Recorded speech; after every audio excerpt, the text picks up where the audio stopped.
हिंदी में यूपीएससी की तैयारी से संबंधित प्रोग्राम्स को देखने के लिए सब्सक्राइब करें स्टडी IQIAS हिंदी। नमस्कार, बहुत बहुत स्वागत है आप सभी का स्टडी IQIAS हिंदी में। मेरा नाम है अतुल जैन। जैसे जैसे यूपीएससी एग्जाम की तारीखें पास आती हैं, वैसे वैसे हम लोग कई बार अपनी तैयारी करने की जो रणनीति है, तैयारी करने का जो तरीका है, उसमें परिवर्तन लाते रहते हैं। और ये परिवर्तन ऑब्वियस है, मतलब ये सबके साथ होते हैं। आप कितने भी अच्छे, कितने भी प्लान्ड विद्यार्थी क्यों ना हो, इस तैयारी की प्रक्रिया में बीच में कुछ बार आपकी तैयारी का जो तरीका होता है, जिस तरीके से आप पढ़ाई करते हैं, उसमें बदलाव आना ये सुनिश्चित है, ये होगा ही होगा। लेकिन कुछ बदलाव इस तैयारी के दौरान ऐसे होते हैं, या फिर कुछ कदम ऐसे होते हैं जो मेरे विचार में आपको कभी नहीं करने चाहिए। कुछ ऐसी चीजें हैं जो बड़ी पॉपुलर हैं, बहुत लोकप्रिय हैं, बहुत सारे विद्यार्थी करने की कोशिश करते हैं, लेकिन मैं पर्सनली मानता हूं कि वो नुकसानदायक हैं और वो आपको नहीं करना चाहिए, उनसे हर कीमत पर बचना चाहिए। तो यार, ये कौन से ऐसे 2-3 चीजें आपको आज बताऊंगा इस छोटे से सेशन में। 10-15 मिनट का सेशन होगा केवल, ज्यादा से ज्यादा। तो इसमें ऐसी कौन सी चीजें हैं कि भाई जिनसे आपको बचना चाहिए और जो आपकी तैयारी को वास्तविकता में फायदे की बजाय नुकसान पहुंचा सकते हैं। तो ये चर्चा करेंगे अगले 10 मिनट में। लेकिन उसके पहले आपको बता दूं कि अगर आप यूपीएससी 2026 या 2027 की तैयारी कर रहे हैं, तो ये याद रखिए कि अगर आप हमारे P2I बैच से जुड़ना चाहते हैं तो उस पर अभी रिपब्लिक डे सेल है। तो रिपब्लिक डे सेल से फायदा क्या है कि आपको जो दाम है वो कम होकर मिल रहे हैं। 2026 वाला बैच आपको 26,999 में, 2027 वाला बैच आपको 32,999 में प्राप्त हो रहा है। 27 तारीख से जो है सुबह 8 बजे से ये बैचेस शुरू हो रहे हैं। तो अगर आप जुड़ना चाहते हैं तो आप तुरंत जुड़ जाइए और अपनी तैयारी को एक सही आकार प्रदान कीजिए। ठीक है, इन बैचेस में आपको जितनी भी चीजें चाहिए आपको तैयारी करने के लिए यूपीएससी 2026 और 27 के लिए, वो सारी फीचर्स, वो सारी चीजें आपको इन बैचेस में मिलेंगी। इनके अलावा आपको और कुछ भी करने की आवश्यकता नहीं पड़ने वाली है यूपीएससी तैयारी के लिए। चलिए, अब ऐसी कौन सी चीजें हैं, ऐसी कौन सी तैयारी को लेकर लोग कदम उठाते हैं, कौन से स्टेप्स लेते हैं अक्सर, जो नहीं लेने चाहिए मेरे विचार में। तो तैयारी को लेकर एक बड़ी गलती, एक बड़ा स्टेप जो लोग अक्सर लेते हैं और मेरे विचार में वो बहुत ज्यादा नुकसानदायक है, वो क्या होता है? वो होता है अत्यधिक पुस्तकें खरीदना। यार, ये एक ऐसी गलती है जो मतलब मैं 100 में से 50 बच्चों को तो करते हुए देखता ही, मतलब ऐसा मुझे 50 से ज्यादा ही होगा एक्चुअली, कम से कम 60-70% बच्चे जो हैं वो इस ट्रैप में चले जाते हैं। ये ट्रैप शुरू कैसे होता है कि भाई आप जब यूपीएससी की तैयारी करने आए तो आप बिगिनर थे, आपको कुछ ज्यादा पता नहीं था।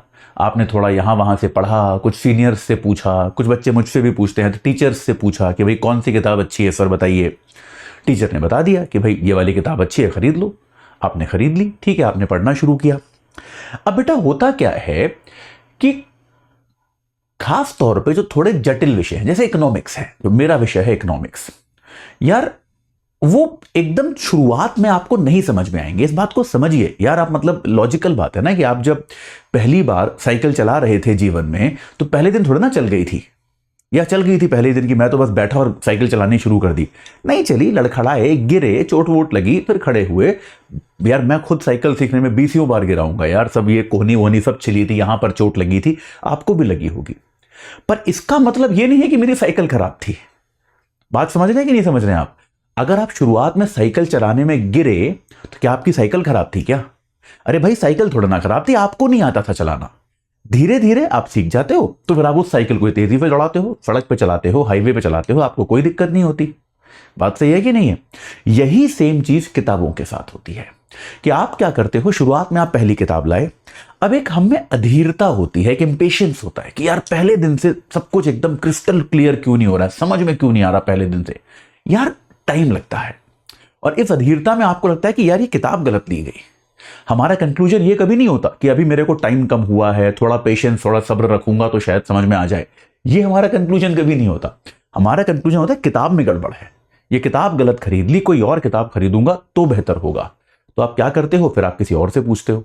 अब ऑब्वियसली यार हर आदमी की चॉइस अलग अलग है, हर व्यक्ति जो है वो आपको अलग तरह की किताबें बताएगा, हर व्यक्ति जो है उसकी चॉइस अलग है, पसंद अलग है, हर आदमी का पढ़ने का तरीका अलग होता है, ऑब्वियस सी बात है। तो आपने दूसरे आदमी के कहने पर किताब खरीद ली, कोई और किताब, अब आपको वो भी ज्यादा समझ में नहीं आई, फिर आप तीसरी खरीद लेते हो। तो एक तो ये होता है।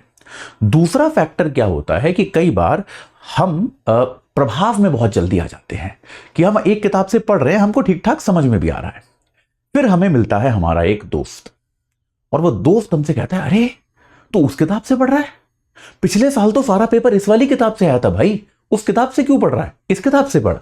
और हम क्या करते हैं, हमने आप देखा ना ताब बुक स्टोर पे गए, दूसरी किताब खरीद लाए। प्रॉब्लम ये है, आपको देखिए किताबें अच्छी चीज है, खरीदने में कोई बुराई नहीं है। प्रॉब्लम क्या है, आपके पास समय सीमित है। आपके पास समय तो सीमित है, ऐसा तो नहीं है कि हर किताब खरीदने के साथ ही साथ आपके तैयारी में 15 दिन बढ़ जा रहे हैं, ऐसा तो नहीं होता।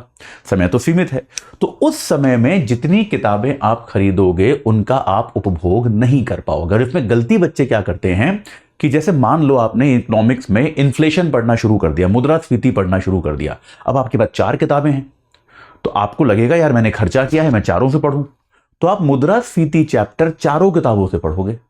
इसका नुकसान क्या है बेटा, आप 3 महीना मुद्रास्फीति ही पढ़ते रह जाओगे, या महीना भर से ऊपर आप मुद्रास्फीति ही पढ़ते रहोगे। महीना भर लग जाएगा आपको अगर आप मुद्रास्फीति की चैप्टर 4 किताबों से पढ़ोगे। तो कुछ फायदा हुआ, मे बी 2%, 3%, 5% बेहतर समझ में आया होगा, फायदा हुआ थोड़ा बहुत भी, लेकिन क्या 4 गुना समय लगाने के बराबर फायदा है ये? क्या इसकी जरूरत थी? क्या ऐसी कोई आवश्यकता थी? बिल्कुल नहीं थी यार। तो क्यों किया आपने ये? तो ये याद रखिए, किताब सोच समझकर खरीदनी है तो एक खरीदिए। एक बार किताब खरीद ली तो खरीद ली, बस अब उस पे ही रहेंगे, उससे पीछे नहीं हटेंगे। ये बात याद रखिएगा। ज्यादा किताबें खरीदना जो है वो बहुत बहुत ही ज्यादा नुकसानदायक है। इस एग्जाम की सबसे बड़ी गलती है कि आप ज्यादा किताबें खरीदते हैं। दूसरी गलती जो आपको करनी है वो क्या है, मोटिवेशन को तैयारी समझना। यार ये एक बड़ा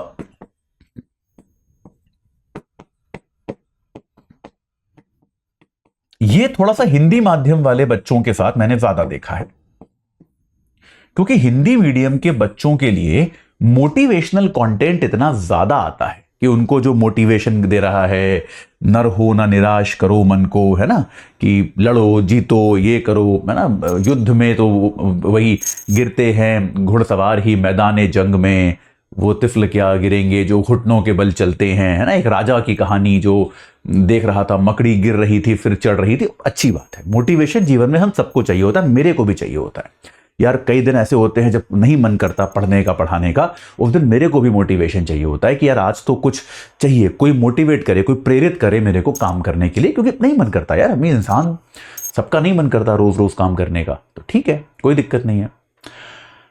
यहां पे प्रॉब्लम क्या आती है, मोटिवेशन जो है वो दाल में नमक जितना होना चाहिए, है ना। अगर तो आप जो है इतनी पढ़ाई कर रहे हो, है ना, उसमें इतना मोटिवेशन डाल रहे हो, कोई दिक्कत नहीं है, नो प्रॉब्लम, बहुत अच्छी बात है, बहुत सही पैटर्न है, चलो। ऐसे मेरे भी पसंदीदा गाने होते थे, मुझे याद है एक गाना था, लक्ष्य फिल्म का गाना था, पाएगा जो लक्ष्य है तेरा, मैं उससे बड़ा मोटिवेट होता था यार। एक दुष्यंत कुमार की कविता थी, अब तो पथ यही है, उसका मैंने प्रिंट आउट निकाल के अपने रूम में लगाया हुआ था जब मैं यूपीएससी की तैयारी कर रहा था, मेरे को बड़ा मोटिवेट करती थी वो कविता। तो मतलब आप करते हो, ये आपको करना चाहिए, कोई बुराई नहीं है, लेकिन ये याद रखिए कि भाई मतलब इतनी तैयारी इतना मोटिवेशन, ये ठीक है। अगर इतनी तैयारी और इतना मोटिवेशन हो रहा है तो आप जो है अपने सिलेक्शन ना होने के रास्ते बना रहे हो और कुछ नहीं कर रहे। अक्सर ये बहुत कॉमन चीज है कि बच्चे क्या करते हैं, तैयारी करते हैं इतनी सी, 2 पेज पढ़ लिए भाई हमने आज लक्ष्मीकांत के बैठ के, अब तो हम थक गए, अब हमें चाहिए मोटिवेशन। हम YouTube पे गए, हमने लाइन से 20 मोटिवेशनल लेक्चर देखे, हम मोटिवेट होके उठे और फिर हम सो गए कि बस ठीक है चलो अब तो हमने मतलब विजय प्राप्त कर ली। और दिमाग में देखिए क्या होता है, मानव मस्तिष्क जो होता है, आप उसे जैसे सिग्नल भेजते हो वो उनका गुलाम होता है। आपने अपने दिमाग को सिग्नल क्या भेजा कि आज तो काफी पढ़ाई कर ली, क्योंकि आप यूपीएससी से जुड़ा हुआ कंटेंट देख रहे थे, पर वो मोटिवेशनल कंटेंट था। इस बात को याद रखिए कि मोटिवेशन को तैयारी समझना जो है वो एक बहुत कॉमन गलती है जो हमारे प्यारे हिंदी मीडियम के बच्चे ज्यादा करते हैं। तो यार क्योंकि उनके लिए बहुत मोटिवेशनल कंटेंट बनता है, तो यार ये गलती मत करो। मोटिवेशन चाहिए होता है, सबको चाहिए होता है, लेकिन ये याद रखो कि मोटिवेशन है, वो तैयारी नहीं है। उसको तैयारी से इक्वेट मत करो। मोटिवेशनल वीडियोस देखने में जो वक्त आपने गुजारा है उसको तैयारी मत मानो, है ना। ये आपको याद रखना है, ये फर्क होना चाहिए। और अगर आपको भाई रोज रोज बार बार मोटिवेशन की जरूरत पड़ रही है तो फिर आपको एक बार पुनर्विचार करना चाहिए कि आप यूपीएससी के लिए आप सही भी हो या फिर नहीं हो।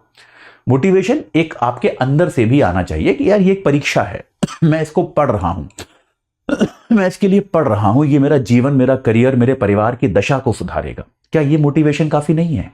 आपको क्यों किसी की शायरी और किसी की कविताएं सुनने की आवश्यकता पड़ती है रोज रोज, है ना। ये मोटिवेशन भी अपने आप में काफी है कि नहीं। धीरे धीरे जब विषय समझ में आने शुरू हो जाएंगे तो वो मोटिवेशन हो जाएगा कि यार मैंने WTO के बारे में पढ़ा, लेकिन और नई चीजें जाननी है यार। क्यूरियोसिटी अपने आप में बड़ा मोटिवेशन होता है, उत्सुकता बहुत बड़ा मोटिवेशन होती है। तो ये बात भी याद रखनी है कि मोटिवेशन के पीछे इतना नहीं भागना है कि तैयारी कॉम्प्रोमाइज हो जाए। तीसरी गलती जो बहुत लोग करते हैं, भाई मैं बार बार कहता हूं, यूपीएससी के लिए कम से कम मेरा आग्रह यह है कि ग्रुप स्टडी ना करें। यूपीएससी की तैयारी थोड़े एकाकी तरीके से करें, अकेले करें। ग्रुप स्टडी जो है अक्सर हम लोग कॉलेज में करते थे कि भाई जैसे जब मैं सोशियोलॉजी पढ़ रहा था तो यार सोशियोलॉजी जब मैं मास्टर्स कर रहा था तो यार क्या होता था, बहुत सारे चैप्टर्स मिलते थे पढ़ने के लिए। यार ये किताबों के ये चैप्टर पढ़ के आओ। अब यार कैसे पढ़ेंगे यार, तो हमने क्या कर रखा था, 5 दोस्तों का ग्रुप बना रखा था। ये मैं सच्ची बात बता रहा हूँ, आप लोगों ने भी किया होगा। तो हम लोग क्या करते थे, बांट लेते थे कि यार ये तू पढ़ के आ, ये मैं पढ़ के आऊंगा। हम लोग सब मिलते थे। हमारा दिल्ली स्कूल ऑफ इकोनॉमिक्स के पीछे जो सोशियोलॉजी डिपार्टमेंट के पीछे लॉन है एक बढ़िया सा, उस लॉन में हम बैठते थे हमेशा। और दिल्ली में सर्दी वर्दी का मौसम होता था कई बार, तो वहां बैठते थे, वहां पे एक दूसरे को बताते थे कि भाई मैंने जो किताब पढ़ी उसमें ये वाले 20 पॉइंट्स थे, या जो चैप्टर पढ़ा, पेपर पढ़ा, उसमें ये 20 पॉइंट्स थे, मैंने आपको बता दी। सबको समझ में आ गया। गोला बना के बैठते थे 5 लोग, उनको समझाते थे, समझ में आ गया। ऐसे ही सामने वाले ने अपना समझा दिया, तो मेरा समय बचा, क्योंकि मेरे पास बहुत ज्यादा काम था, मैं कैसे करता। यूपीएससी में क्या होता है कि ये आइडिया आप लगा तो सकते हो, लेकिन सबसे बड़ी चुनौती ये होती है कि आपको आपके बराबर या आपसे बेहतर इंटेलेक्चुअल स्किल वाला व्यक्ति चाहिए होता है, और वो व्यक्ति जो आपको समान की तरह ट्रीट करे, कि आप एक जैसे हो। अक्सर क्या होता है, मैंने यूपीएससी में ग्रुप स्टडी के कॉन्सेप्ट में कोई बुराई नहीं है, मैंने ग्रुप स्टडी के कॉन्सेप्ट में अक्सर क्या होता हुआ देखा है कि आप वहीं पे एक तो इतनी पढ़ाई करते हो, इतनी जो है वहां पे बकर होती है। बकर समझते हो, बातचीत, गपशप, ये होता है। दूसरा, कोई एक टीचर बन जाता है। ये बहुत कॉमन देखा है मैंने कि एक व्यक्ति जो है वो शिक्षक बन जाता है कि मैं पढ़ाऊंगा सबको। अब जो पढ़ा रहा है उसको भी नुकसान हो रहा है, क्योंकि उसका क्या है, उसका बहुत ज्यादा समय जा रहा है बाकी विद्यार्थियों को समझाने में, बताने में कि भाई क्या करना है, कैसे करना है, जो उसका काम नहीं है। आप अगर आपके बराबर के लोगों में, ऐसे लोगों में जिनकी तैयारी आपकी जितनी है, जिनका सोचने का तरीका आपसे मिलता जुलता है, आप उनके साथ बैठ के चर्चाएं करो तो समझ में आता है।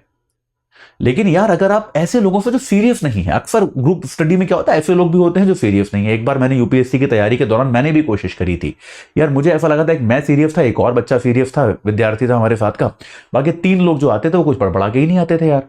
उनको लगता था फ्री की नॉलेज बढ़ रही है, ले लेते हैं यार, तो टाइम खराब होता है।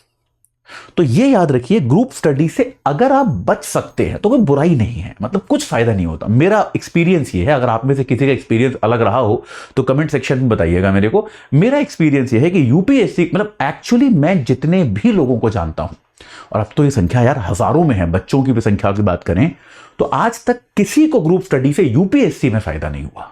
मुझे मेरे सामने ऐसा एक भी केस नहीं है कि यार इस बच्चे ने ग्रुप स्टडी करी यूपीएससी के लिए, इसको बड़ा फायदा हुआ। एक भी ऐसे मामले को मैं नहीं जानता।